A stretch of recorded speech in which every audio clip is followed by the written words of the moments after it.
హరి ఓం. బ్రహ్మాగణాధిపతయే నమః. విఘ్నేశ్వరాయ నమః. శ్రీధన బ్రహ్మరుద్రామరచేకరవందుడు వంజవక్తం గధారూధాధరాయుధుడు జ్ఞానప్రసాదుడు సాధుమూర్తిలో సాధన నిచుదాత ఇహ చెప్పెదన్ విరిగించునాతడా రాజిత శిష్య వీరగురురాయుని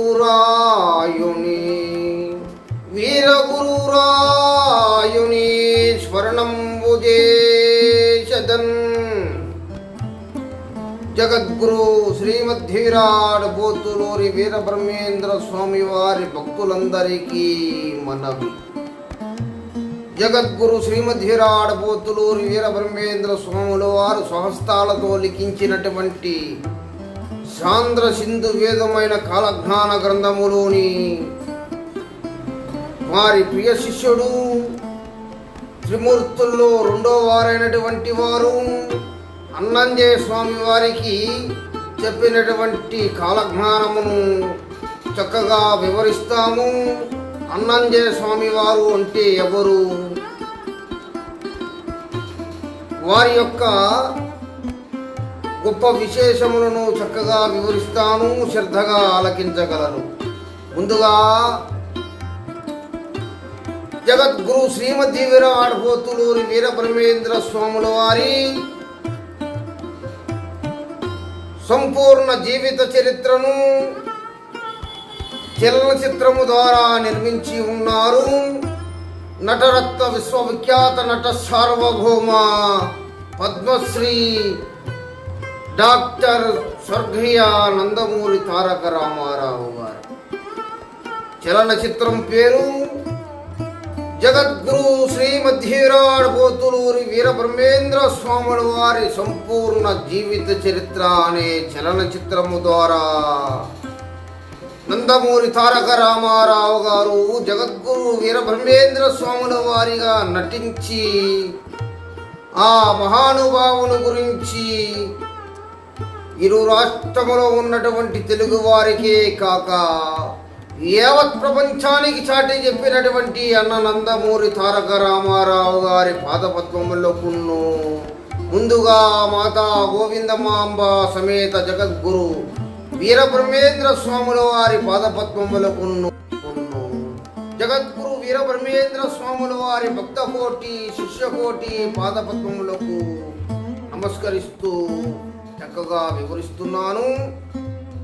ఈ విధంగా జగద్గురు వీరబ్రహ్మేంద్ర స్వాముల వారి సంపూర్ణ జీవిత చరిత్రను చలనచిత్రం ద్వారా నిర్మించి చలనచిత్రములో వీరబ్రహ్మేంద్ర స్వాముల వారిగా నటించినటువంటి నందమూరి తారక రామారావు గారు లేనటువంటి లోటు మన ఆంధ్రులకే కాక మన తెలుగు వారులకే కాక ఈ విశ్వానికే కాక అవతార పురుషులైనటువంటి జగద్గురు వీరబ్రహ్మేంద్ర స్వాముల వారికి కూడా లోటుగా వివరించవచ్చు.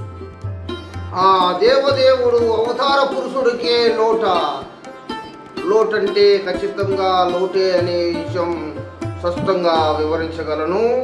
ఎందుకనగా జగద్గురు శ్రీమద్విరాట్ పోతులూరి వీరబ్రహ్మేంద్ర స్వాముల వారిగా నటించినటువంటి అన్నగారు శ్రీకృష్ణుని పాత్రలో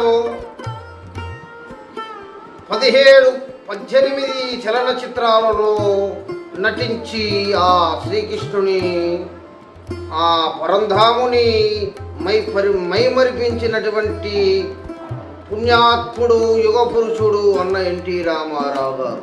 ఉదాహరణకి వివరించినట్లయితే మాయాబజారు, శ్రీకృష్ణ యుద్ధం, పాండవ వనవాసం, మహాభారతం, శ్రీకృష్ణ పాండవీయం, శ్రీకృష్ణ తులాభారం, శ్రీకృష్ణ అవతారం, శ్రీకృష్ణ విజయం, శ్రీకృష్ణ సత్య, శ్రీకృష్ణ రాయభారం, శ్రీకృష్ణాంజనేయ యుద్ధం, దానవీర సూరకర్ణ విరాట్ పర్వం శ్రీకృష్ణ పారిజాతం శ్రీకృష్ణ జననం అని సుమారుగా 18 సినిమాలలో 18 సినిమాల ద్వారా శ్రీకృష్ణుణ్ణి మన తెలుగు వారందరికీ తమిళ వారికును కన్నడ వారికును పరిచయం చేసినటువంటి యుగ పురుషుడు అన్న ఎన్టీ రామారావు గారు. అదేవిధంగా రాముడుగా లవకుశలో, రామాంజనేయ యుద్ధములో, శ్రీరామాంజనేయ యుద్ధములో, శ్రీరామ పట్టాభిషేకములో, శ్రీ వెంకటేశ్వర మహత్యములో, తిరుపతి వెంకటేశ్వర స్వామి కళ్యాణములో చక్కగా అనేక మార్లు నటించి ఆ దేవదేవుడి మహత్యాలను యావత్ ప్రపంచానికి చాటి చెప్పినటువంటి అన్న నందమూరి తారక రామారావు గారు ఆ పరమాత్ముని దయ వల్ల ఇంకొక కొన్ని సంవత్సరముల పాటు జీవించి ఉంటే జగద్గురు వీరబ్రహ్మేంద్ర స్వాముల వారిగా మరొక 2, 3, 4, 5 చలనచిత్రములను నటించి ఆ పరమాత్ముడు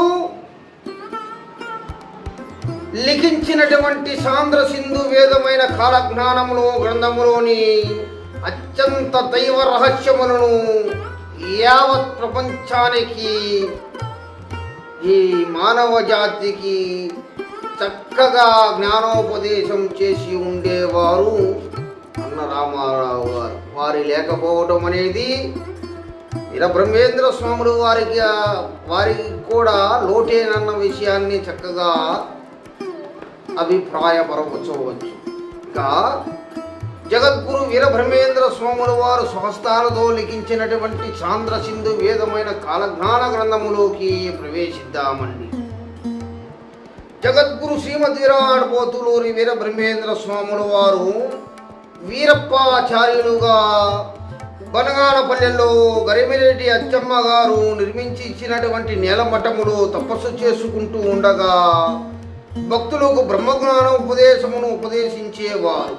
ఒకసారి స్వామివారి పాద సేవ చేసుకుంటూ అచ్చమ్మ గారు, స్వామి నాకు ఒక్క కుమారుడే, ఒక్క కొడుకు, వాడికి కళ్ళు మామూలుగా ఉన్నాయి కానీ చూపు లేదు తండ్రి, చూపు కనపడపోవటకు గల కారణం ఏమిటి అని వీరబ్రహ్మేంద్ర స్వామి వారిని అడిగింది గరిమిరెడ్డి అచ్చమ్మ తల్లి. వీరబ్రహ్మేంద్ర స్వాముల వారు, నాకు ఆ సంగతి తెలుసు, వారిని రేపు నా దగ్గరకు తీసుకునిరా అని గరిమిరెడ్డి అచ్చమ్మను వివరించారు. బ్రహ్మస్వరూపులైనటువంటి అన్నాంజనేయ స్వామి వారు దేశంలోని క్షేత్రములన్నీ తిరిగి తప్పులను యోగులను దర్శిస్తూ మునగానపల్లెకు అదే రోజున చేరుకున్నారు. గరిమిరెడ్డి అచ్చమ్మ గారి ఇంటి వద్ద గల మఠములో జ్ఞాన ఉపదేశము చేస్తున్నటువంటి వీరప్పాచార్యుల వారిని గురించి విని ఆయనను చూడాలని స్వామివారి సన్నిధికి చేరుకున్నారు అన్నాంజనేయ స్వామివారు. స్వామివారికి సాష్టాంగ దండ ప్రమాణములు చేసి 2 చేతులు ఎత్తి నమస్కరించి అన్నాంజనేయ స్వామివారిని స్వామివారు దగ్గరికి పిలిచారు. నాయనా, ఎవరు నీవు, ఎందుకు వచ్చావు, కారణం ఏమిటి అని వీరబ్రహ్మేంద్ర స్వాములు వారు వారిని అడగటం జరిగింది. అప్పుడు అన్నాంజనేయ స్వామి వారు వినయంతో, స్వామి నన్ను అన్నాంజనేయ స్వామి అంటారు. భగవత్పాదార బిందములపై మనసు గలవాడినై ఆ పరంధాముని గురించి జ్ఞాన సంపత్తి కొరకు వివిధ ప్రాంతములను తిరుగుతూ అక్కడక్కడ గల జ్ఞానులను దర్శిస్తూ వారి బోధనలు వింటూ ఈ గ్రామమునకు వచ్చాను. మీ ఉపదేశముల గురించి, కాలజ్ఞాన రచనల గురించి విని మీ దర్శనం కోసం వచ్చాను. సాక్షాత్ భగవత్ స్వరూపులైనటువంటి మీ దర్శన భాగ్యమును పొందిన నేను నన్ను ఆనందభరితుణ్ణి చేసింది. తండ్రి నా వల్ల పరిపూర్ణ అనుగ్రహం చిత్తులై నన్ను తమ శిష్యులుగా స్వీకరించి కాలజ్ఞాన గ్రంథ విశేషములను గురించి తెలిపి నన్ను కృతార్థుణ్ణి చేయండి అని అన్నాంజనేయ స్వామి వారు ప్రార్థించాడు. జగద్గురు శ్రీమద్ విరాట పోతులూరి వీరబ్రహ్మేంద్ర స్వాముల వారు, నాయనా ఇది భవిష్యత్ విశేషములను తెలుపు కాలజ్ఞాన గ్రంథము. ప్రజలు తగు జాగ్రత్తతో వ్యవహరించుటకు అనేక రహస్యములను వివరిస్తూ ఉన్నాను. నీవు సామాన్యుడు కావు. త్రిమూర్తులలో ఒక్కరైనటువంటి బ్రహ్మదేవుడు నీవు. ఆనాటి మన నిర్ణయం ప్రకారం ఈ భూలోకంలో పాపభారాన్ని తగ్గించడానికి మనము సమిష్టిగా కృషి చేయడానికై బ్రహ్మ అయిన నీవు అన్నంజయ్య అని పేరుతో పుట్టినటువంటి భాగవతోత్తముడు. మానవ జన్మ వల్ల పూర్వస్మృతి లేక నీవిలా ఉన్నావు. నీ కోరిక మేరకు నియమ ప్రకారం కాలజ్ఞాన గ్రంథమును నీ రాసినటువంటి భవిష్యత్ విశేషములను చక్కగా వివరిస్తాను, శ్రద్ధగా ఆలకించమని, సావధానుడై వినుమని స్వామివారు అన్నంజయ స్వామివారికి కాలజ్ఞానమును వివరించారు. జగద్గురు శ్రీమద్ విరాట పోతులూరి వీరబ్రహ్మేంద్ర స్వాముల వారు త్రిమూర్తులలో మూడవ వారైనటువంటి చతుర్ముఖి బ్రహ్మ అన్నంజయ స్వామి వారికి ఈ విధముగా కాలజ్ఞానమును వివరించి ఉన్నారు. శ్రద్ధగా విన్నట్లయితే మదీయ ప్రియభక్తులందరూ భావి తరాల వారిని హెచ్చరించి స్వామివారి కాలజ్ఞానమును చక్కగా వివరించేటువంటి జ్ఞానశక్తి కలుగుతుంది. శ్రద్ధగా వినవలసిందిగా మనవి.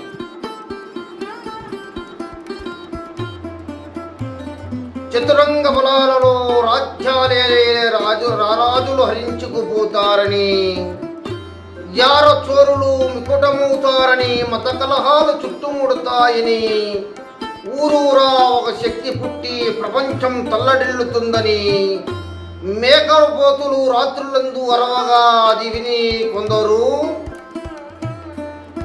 తిరుపతిలో దోమకేదు పుట్టి దానిని చూసి మరొకొందరు నశిస్తారని, పిడుగుపాడుకు నదులు ఇంకిపోతాయని, అగ్ని వెన్నెలలా ఉంటుందని, అమావాస్య రోజున చంద్రుడు ఉదయించగా ఆ చంద్రుడిని చూడగా కొందరికి కళ్ళు కోల్పోతారని వివరించి ఉన్నారు.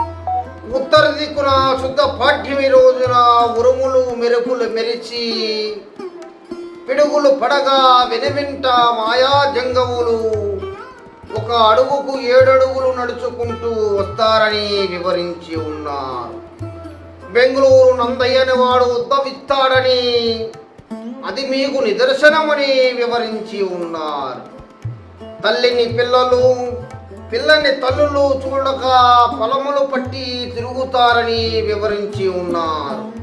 కాయ కసరులతో కడుపు నిండకనే రేయింపగళ్ళు రేగడి మన్నును తిని అందువలన కొందరు నశిస్తారని వివరించి ఉన్నారు. ఉదాహరణకి యూట్యూబుల్లో మనం సెర్చ్ చేసినట్లయితే కొన్ని ఇతరత్ర దేశాలలో ఆహార కొరత వల్ల రేగడి మన్నును చక్కగా మెత్తగా ముద్ద చేసి దానిని అప్పడాలలాగా ఎండబెట్టి ఆ రేగడి మన్నును తిని బతుకుతున్నటువంటి కొన్ని చలించిపోయేటువంటి ఇట్టి విషయాలను మనం యూట్యూబుల్లో మనమందరం సందర్శించిన వాళ్ళమే.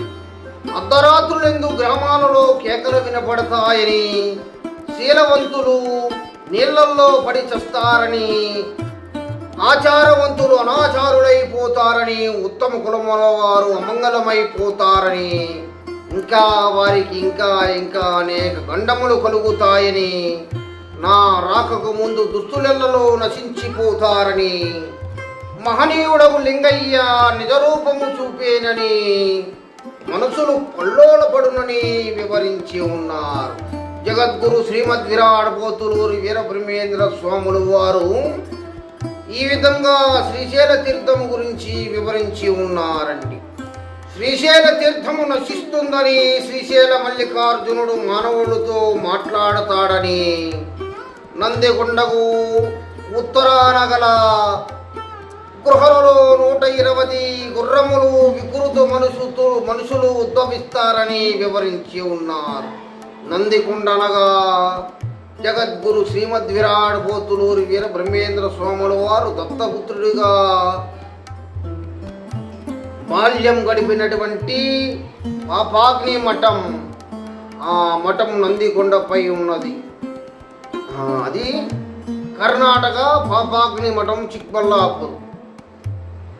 అయితే ఆ కొండ మీద ఉత్తరాన గల గృహలో 120 గుర్రములు వికృత మనుషులు ఉద్భవిస్తారని, 5 రకాల వాయిద్యములు, 4 బడిసెలు, గుడారాళ్ళు, తడిమి పట్లు ఉత్పత్తి అవుతాయని వివరణ. మార్గాపురమునందు బంగారు ఎద్దులు బయటికి తీస్తారని వివరించి ఉన్నారు. 5 సంవత్సరముల కుర్రనాగన్న 5 వేదములను చదువుతాడని, కుమారస్వామి గుడి తలుపులు వారం రోజుల పాటు వాటికి అవే బిగుసుకుపోతాయని వివరణ.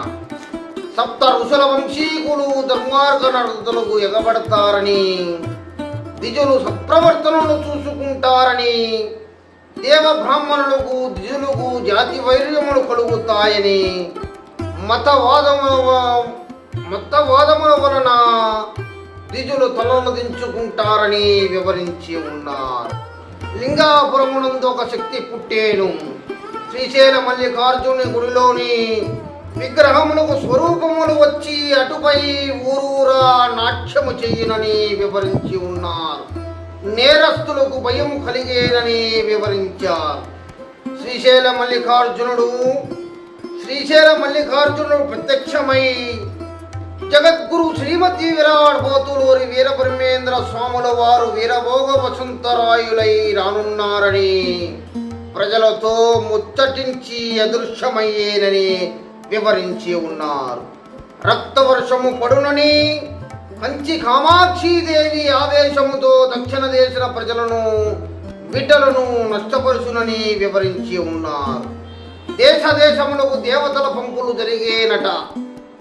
కర్ణాటక దేశమునకు కాళిని పంపు, తురక దేశమునకు దుర్గిని పంపు, అరవ దేశమునకు అర్కసోముని పంపులు, కేరళకు వీరభద్రుని పంపులు, మధ్య దేశములకు వైరవుని పంపులు, మహానందికి నాగేంద్రుని పంపు, కందుకూరునకు ఎత్తిని పంపులు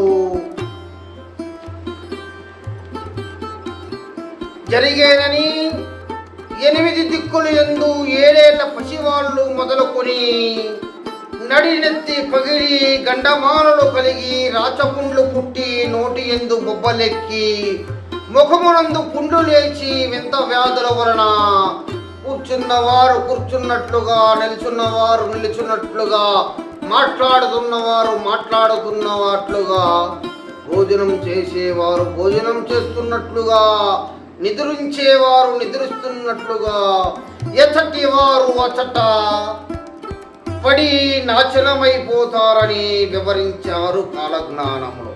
మింట మిరుమిట్లు గొలుపుచు చుక్కల గల వాటిని చూసి అమ్మ రోజని అరచి కొందరు చస్తారని కాలజ్ఞానంలో లిఖించి ఉన్నారు. ఆకాశమున పుట్టిన ధ్వని వల్లను కొందరు నశిస్తారని, జామున చుక్కల పూయగా బీతిల్లి కొందరు చస్తారని, రాత్రింబవళ్ళు గెద్దలు వరుచుటచ్చే కొందరు చస్తారని, నీటిలో గల జంతువులు సత్యతమని ఆవలకొచ్చి పలికేనని వివరించి ఉన్నారు. శ్రీశైల ప్రవరాంబాదేవి గుడిలో 2 తలల గల మేలిమి వర్ణము గల ముసలి చొరపడి 7 రోజులు ఉండి ఆ ఎమ్మలో ఐక్యమైపోతుందట, మేకవలే అరచి అరచి అరచి. అందువలన కొందరు చస్తారని, శ్రీశైల కొండపై నిప్పులు రాలి రాతి ధ్వని కలిగేనని, తేజమేనని వాక్కు వెలువడి పులివలే గాండ్రించునని, మహాదేవుని కంట నుండి మిరుగులు కురియునని, పార్వతీదేవి కంటి నుండి నీరు కారేనని, నందేశ్వరుడు అగటాయని, రంకె వేసి ధనధనార్పాటములతో కాలు దువ్వేనని లిఖించి ఉన్నారు. సూర్యగోళము నుండి వాక్కని శబ్దము మోగేనని ధర్మదేవత ఈ పొడవిపై నిలుచున్నటకు తావులేక ఆకాశమునందు ఉద్భవించేనని ధర్మదేవత ఈ పొడమునందు పుణ్యస్థలమును మాత్రమే తిరువాడునని లిఖించి ఉన్నారు. విషగాలి సోకి శంకురుని కంట నిప్పులు రాలేనని, బసవేశ్వరుని కంట నుండి నీరు కారేనని, కొండ మీద ఉన్నటువంటి ఉక్కు స్తంభానికి గల ప్రతిమ మాట్లాడుతుందని వివరించి ఉన్నారు. కొండ మీద ఉన్న ఉక్కు స్తంభాన గల ప్రతిమ మాట్లాడుతుందని వివరించి ఉన్నారు. ఏలూరులో ఏనుగు వల్ల గుగ్గిళ్ళరాయుడు మరణిస్తాడని వివరించి ఉన్నారు. తిరుపతి కొండపై తురగలాడిదరని, కపిధ్వజము కదిలేనని, శబ్దమగునని, బాలగణపతి దేవుడు, విఘ్నేశ్వరుడు, వినాయకుడు వేదములను ఊరూరా పల్లె పల్లెన గ్రామ గ్రామమున వేదమంత్రమును వెల్లడించేనని, అందువలన ఆకాశమున వింత శబ్దం అంటూ వింత శబ్దం కలిగేనని, దుస్తులెందరో నశించిపోతారని, అందున కొందరు చస్తారని వివరించి ఉన్నారు. గొర్రెలరుచునని, భూదేవి భోయని అరుచునని, జోలపాడు శ్రీలముఖము నుండి రక్తము కారేనని, బెబ్బులు ఊరూరా నరుల గొంతులు కరచి చంపివేసేనని, సామగానముతో వీరభోగ వసంతరాయుల కూర్చి ఆభార గోపాలము పాటలు పాడేనని, అప్పుడు పూల వర్షం కురుస్తుందని వివరించి ఉన్నారు. నురగనందిని పెరిగి ఒక రాత్రి భూమి కదలాడునని, ఆకాశము రక్తవర్ణమునగునని వివరించి ఉన్నారు. అష్టాదశ వర్ణముల వారు శివకేశవ నామములు చెబుతారని, నెత్తురు వర్షం కురుస్తుందని, లక్ష్మీదేవి ఏడ్చేనని, మహాయోగి రాకను భూమాత తెలిపేనని, పంచవేదములు పట్టుకొని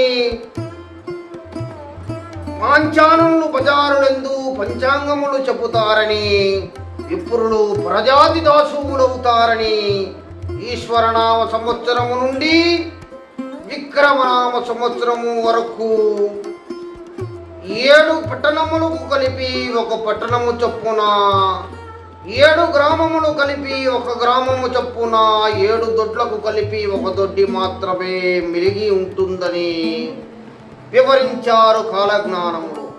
కప్ప కోడివలే కూచేనని, ఈశాన్య దిక్కున విషగాలి పుట్టేనని, మడికొండ నుండి సుడిగాలి పుట్టేనని కాలజ్ఞానంలో వివరించి ఉన్నారు. జగద్గురు శ్రీమద్ విరాట్ పోతులూరి వీర బ్రహ్మేంద్ర స్వామి వారి భక్తులు శ్రద్ధగా ఆలకించినట్లయితే ఈశాన్యము నుండి విషగాలి అనగా గత 3 సంవత్సరముల క్రితం ఫస్ట్ కోవిడ్, సెకండ్ కోవిడ్గా విజృంభించినటువంటి కరోనాగా వివరించవచ్చు. కరోనా గురించి కాలజ్ఞానంలో వేరొక చోట ఈ విధంగా వివరించి ఉన్నారు. రథముపై కోడి వచ్చేను, దాని రెక్కల విసురులకు లక్షలాది మంది చచ్చేరని, సందేహమే లేదు దాని కోతకి పిండాలు రాలి పడునని వివరించి ఉన్నారు స్వామివారు. జగద్గురు వీర బ్రహ్మేంద్ర స్వామి ప్రియ భక్తులందరూ శ్రద్ధగా గమనించినట్లయితే ఇట్టి విషయాలన్నీ కూడా మనము మన ఇళ్లలో బిక్కుమంటూ గడిపినటువంటి కాలమును మనం గుర్తు చేసుకున్నట్లయితే, మన సెల్ ఫోన్ల నుంచి, టీవీల ద్వారా, సెల్ ఫోన్ల ద్వారా చూసినటువంటి విషాదకరమైనటువంటి వార్తలను గుర్తు చేసుకుని ఉంటే చక్కగా స్వామివారి కాలజ్ఞానము నిజంగా జరిగిందని చక్కగా అర్థం చేసుకోగలుగుతాం. మరి కరోనా వచ్చింది, ఎంతలో మహానుభావులను మింగి వెళ్ళిపోయింది. అది వేరే విషయం, జరిగిపోయిన సంఘటన. మరి జరగవలసినది ఒకటి ఉన్నది. గమనించినట్లయితే ఈశాన్య దిక్కు నుండి విషగాలి వచ్చేను, మడికొండ నుండి సుడిగాలి వచ్చేనని స్వామివారి కాలజ్ఞానంలో లిఖించి ఉన్నారు. ఈశాన్యం నుండి విషగాలి అయిపోగా జరిగిపోగా మడికొండ నుండి సుడిగాలి పుట్టనుంది. ఆ సుడిగాలి, ఆ మహమ్మారి ఎప్పుడు పుట్టేను? ఈ ప్రపంచంలో ఉన్నటువంటి నా అన్నదమ్ములను, అక్క చెల్లెలను ఎంతమందిని పొట్టన పెట్టుకుందో రానున్నటువంటి రోజుల్లో మన ఇళ్లలో మనం కూర్చొని బిక్కు బిక్కుమంటూ మన సెల్ ఫోన్ల ద్వారా, టీవీ వార్తల ద్వారా తెలుసుకొని విచారించేటువంటి రోజులు ముందు ఉన్నాయి అన్న విషయాన్ని చక్కగా మనం గుర్తెరిగి నడుచుకోవచ్చు. ఇదే విధంగా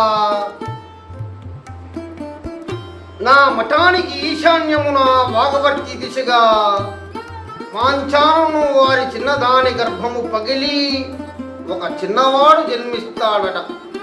అతడు నేనే భగవంతుడిని, నన్ను పూజించండి అని చాటి చెప్పాడట. నా భక్తులైన వారు ఈ విషయాన్ని నమ్మజాలని వివరించి ఉన్నారు.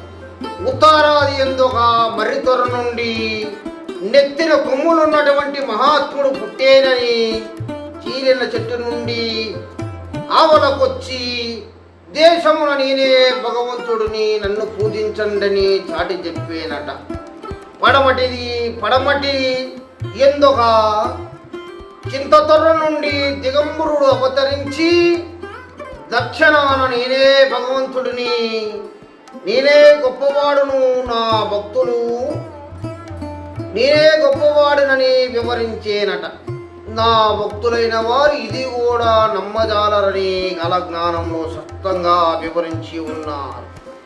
నెల్లూరు సీమ నీట మునిగేనని, 4 దిక్కుల యందు నలుగురు పుట్టి దేశము మీదకొచ్చేనని, నా మఠముపై ఆరెదొండ తీగ పుట్టేనని, ఒక్క రాత్రిలో 7 గడియలకు నా మఠమంతా అల్లుకుపోయి మార్గము లేకుండా పోయేనని వివరించి ఉన్నారు. అదే విధంగా మక్కా యందు వరాహము పుట్టేనని, మహమ్మదీయులకు తగువు పెట్టి తనని పట్టవచ్చిన వారికి చిక్కినట్లు చిక్కక చేజారిపోతూ బెజవాడ కృష్ణానది తీరం వరకు వచ్చి అదృశ్యమైపోయేనట. అందువలన కొందరు వ్యక్తులు చస్తారని వివరించి ఉన్నారు. వీరబ్రహ్మేంద్ర స్వాముల వారి 5 నూరుల శిష్యులలో ఒకరు లేచి నిలబడి, జగద్గురు వీరబ్రహ్మేంద్ర స్వామి వారు ఎంతమంది చస్తారో తెలియచేయండియ్యా అని నమస్కారం చేసి అడగగా, జగద్గురు వీరబ్రహ్మేంద్ర స్వాముల వారు 100 పుట్ల నల్లులు నేలరాలుట తథ్యమని వివరించి ఉన్నారు. భక్తులైన వారందరూ గమనించినట్లయితే పుట్టి అనగా 8 వస్తాల ధాన్యంగా వివరించి ఉన్నారు. 100 పుట్లు, 100 అనగా 100 అయినట్టు 8 బస్తాలు. 800 బస్తాలలో ఎన్ని ధాన్యపు గింజలు ఉన్నాయో అంతమంది నరులు నేలరాలిపోవటం తథ్యమని స్పష్టంగా లిఖించి ఉన్నారు కాలజ్ఞానంలో. మరి అదే విధంగా తిరుపతి యందు ఒక విష్ణు భక్తుడు జన్మించి శివనామస్మరణను 8 గడియలు తిరిగి లేకుండా చేస్తాడట. లోకరక్షకుడు విష్ణువు గనక బ్రహ్మ లేడు, విష్ణువు లేడు అని హరిహరవాదులు భక్తులకు వాదులాడుకుంటారట. ఈ తర్కారం శ్రీశైలం వరకు చేరునని ఋషులు, మునులు, సాధువులు తీర్పు చెప్పనేగదరని, శివోదకము విష్ణువోదకమని వాదన లేలా, ఉదకము ఎవరి స్వాధీనం అయితే వారు వాడుకొని పోవుడని సూచన చేస్తారట. అంతా విష్ణు భక్తులు ఒక విష్ణు భక్తునికి విష్ణునామములు దిద్ది పాతాళ గంగ వద్ద కూర్చుండబెడతారట. ఉదకము వారి స్వాధీనము కానందువలన ఆ విష్ణు భక్తుని పైకి లేపి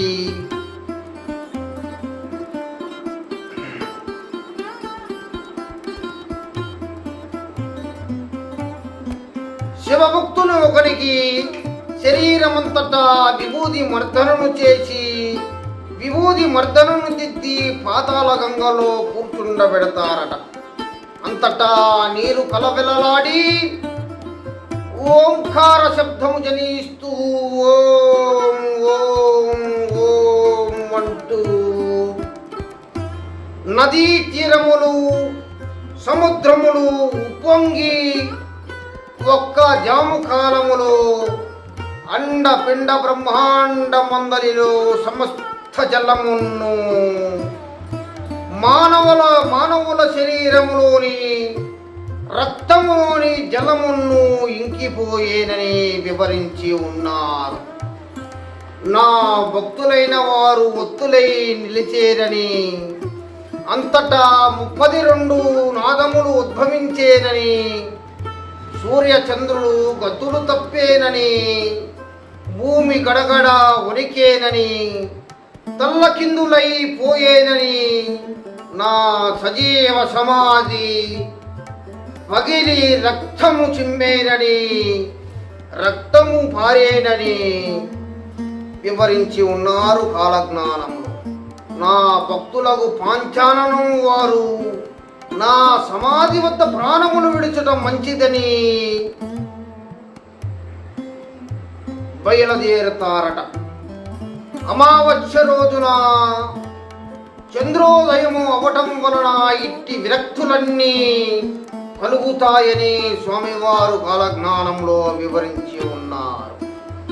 సాహసులు విరాకాశమును కట్టి నా మఠమును ఎగుతారని, 7 గడియలకు అల్లుకున్నటువంటి ఆరుదండ తీగ వలన నా మఠము 7 రోజులు పూజలు నిలిచిపోవునని కొందరు భక్తులు సాహసించి తీగను ఖండించి మఠములో కేగిదరని, మఠమున 1,11,000 అయ్యలు గండ కత్తెరలతో కుత్తికలు తెంపుకొని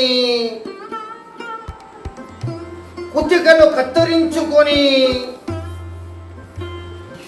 హరహర హరహర హరహర అంటూ నాలో ఐక్యమైపోతారని, మృతి చెందుతారని, రామదాసు రాజ్యం చూసేనని, కావేరి గట్టు తెప్పేనని, గొప్ప గొప్ప పట్టణములు చెడిపోతాయని, నశించిపోతాయని, దొమరులు దొరలవుతారని,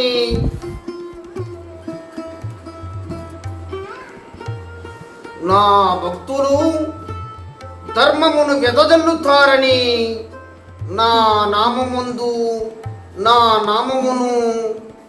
అంగడి యందు విక్రయించేరని వివరించి ఉన్నారు. ఊరికొక గురువు అవతరిస్తారట.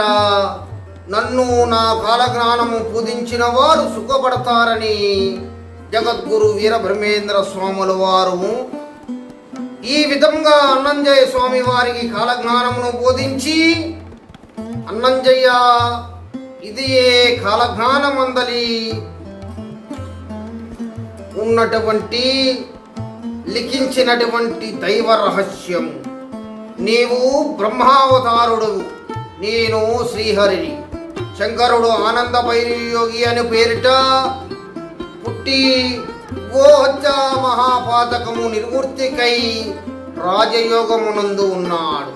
నేను వీరప్పాచార్యులను పేరు వదిలి వీర బ్రహ్మేంద్ర స్వాముల వారినై లోకోర్ధనకు సంచారమనుచుతామని, నీవు భవిష్యత్తందు చిత్తము గలవాడై ఈ మఠమునందే ఓం నమో నారాయణాయ అనే అష్టాక్షరి మహామంత్రాన్ని జపిస్తూ జపతప నిరుతుడవై వర్ధిల్లు. షడాక్షరి అష్టాక్షరి కలిసినటువంటి ఓం నమ శివాయ, ఓం నమో నారాయణాయ అనే మహామంత్రము సదా జపించుచు ఉండమని ఉపదేశించి ఉన్నారు చతుర్ముఖి బ్రహ్మదేవులకు. అన్నంజయ స్వామి వారి అన్నంజయ స్వామి అమితానంద భరతుడై స్వామి వారిని 1000 విధములుగా స్తుతించి దండ ప్రమాణమును అర్పించారు. జగద్గురు శ్రీమద్ విరాడ పోతులూరి వీర బ్రహ్మేంద్ర స్వాముల వారి భక్తులందరికీ ఆ పుణ్యమూర్తులు త్రిమూర్తులు ఈ పొడిమిపై జన్మించి విష్ణుమూర్తి జగద్గురు వీర బ్రహ్మేంద్ర స్వాముల వారిగా జన్మించి భూమాతకు సహస్రార సానమైనటువంటి కందిమల్లాయపల్లె క్షేత్రమునందు సజీవ సమాధి చెందగా త్రిమూర్తుల్లో 2వ వారు ఆనంద భైరవయోగిగా జన్మించి గోహత్యా మహాపాతకము తలదాల్చి గోహత్యా మహాపాతకము నిర్వృత్తికై ఈ కందిమల్లాయపల్లె క్షేత్రానికి 15 కిలోమీటర్ల దూరంలో ముడుమాల గ్రామమునందు ఆదంబి పీరు సాహిబ్ అను పుణ్య దంపతుల ఇంట సిద్ధయ్యగా జన్మించి 12 సంవత్సరముల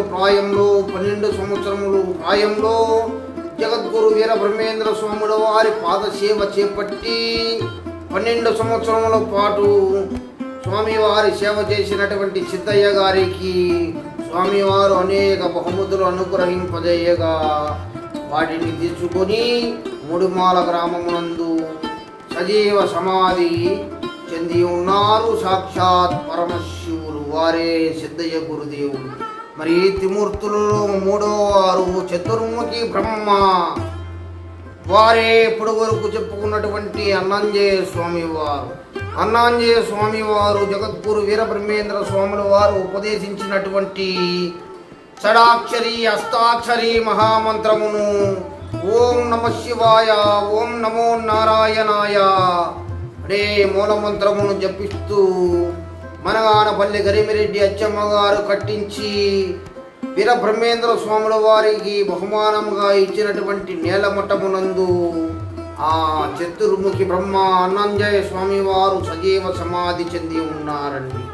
వీరందరూ కూడా ముగ్గురు కూడా లోక కళ్యాణార్థం భూదేవి మొయ్యలేనటువంటి పాపభారాన్ని ఎప్పటికప్పుడు నిర్వృత్తి చేస్తూ సజీవ సమాధిలో నిష్ఠాగరిష్ట వహించి ఉన్నారు.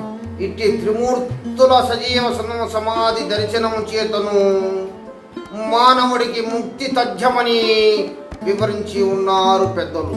జగద్గురు శ్రీమద్ విరాడ పోతులూరి వీర బ్రహ్మేంద్ర స్వామి వారి భక్తులందరికీ మరి యొక్క విన్నపం, కాలజ్ఞానమును ఏ చోటనైతే ప్రవచనం ద్వారా, ఏ చోటనైతే శ్రవణం ద్వారా చేస్తామో ఆ చోటకి 7 ఋషులు సకల దేవతలు వచ్చి చక్కగా ఆలకించి చల్లటి దీవెనలు ఇచ్చి వెళతారన్నది కాలజ్ఞానంలో అన్న వాక్యం స్వామివారు లిఖించి ఉన్నారు. జగద్గురు శ్రీమద్ విరాడ పోతులూరి వీర బ్రహ్మేంద్ర స్వాముల వారి సంపూర్ణ కరుణా కటాక్ష సిద్ధిరస్తు. మాతా గోవిందమాంబ సమేత జగద్గురు వీర బ్రహ్మేంద్ర స్వాముల వారి సంపూర్ణ కరుణా కటాక్ష సిద్ధిరస్తు. స్వస్తి శుభమండి. మరొక విషయం, మా ఈ భవ్యయోగి కాలజ్ఞానం ఛానల్ను సబ్స్క్రైబ్ చేసుకొని షేర్ చేసి లైక్ చేయండి. నా ఓటి గురు భక్తుడికి, గురు శిష్యుడికి 1 పుష్పం ఇస్తే జోడు పుష్పములు సమకూరుతాయని స్వామివారి వివరించి ఉన్నారు. మీరు నా యందు దయించి నలుగురికి షేర్ చేయటం వలన స్వామివారి కాలజ్ఞానమును మరొక నలుగురికి చక్కగా వివరించేటువంటి భాగ్యం పొందినవాడుని తాను నేను. జగద్గురు వీర బ్రహ్మేంద్ర స్వాములు వారి భక్తులందరికీ